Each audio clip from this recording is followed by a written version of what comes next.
Welcome to my channel. Please don't forget to subscribe, like, share, and comment. In this video, we are simplifying a trigonometric expression. So the way I want us to attack this problem is by evaluating that and evaluating that and that. Okay, so we can just start by cos 90 degrees minus beta. From the co-ratios or the co-functions, you know that cos 90 degrees minus beta is equal to sine b.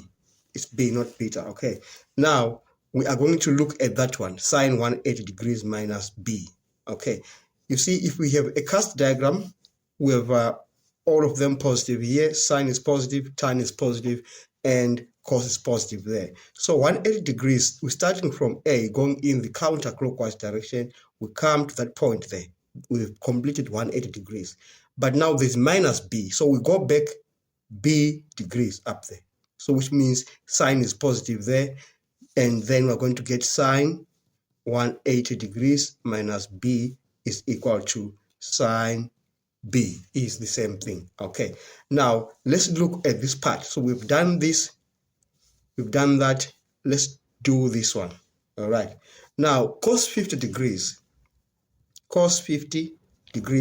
is equal to sine 90 degrees minus 50 degrees. And where is that coming from? You remember, with the co-functions or the co-ratios, we say sine 90 degrees minus a is going to give you cos a, like that.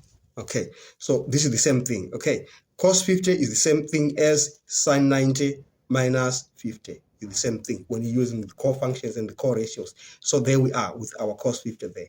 Right, so which means cos 50 degrees is equal to sine 40 degrees. From here, you just subtract 90 degrees minus 50 degrees. Okay, so we got the value of cos 50. We're just gonna put it there. Okay, we got the value of sine 180 minus b. We're gonna put it there, and cos 90 degrees minus beta minus b, sorry, we're going to put it there. Okay, so let's do it. Let's substitute those into the original expression. So we're going to have sine 40 degrees. Remember, cos 90 minus b is equal to sine b. Okay, now we've done that part. Let's move down to the denominator. We are saying sine 180 degrees minus b is equal to sine b. So we've got sine b there. Okay, and then cos 50 degrees is the same as that, is the same as sine 40. Okay, so we have got sine 40 degrees there. All right, now it's time to simplify this further. This is going to cancel with that, dividing. This cancels with that. Therefore, we say our answer is 1. We have come to the end of this session. Thanks for watching. Please don't forget to subscribe, like, share, and comment. Enjoy your day.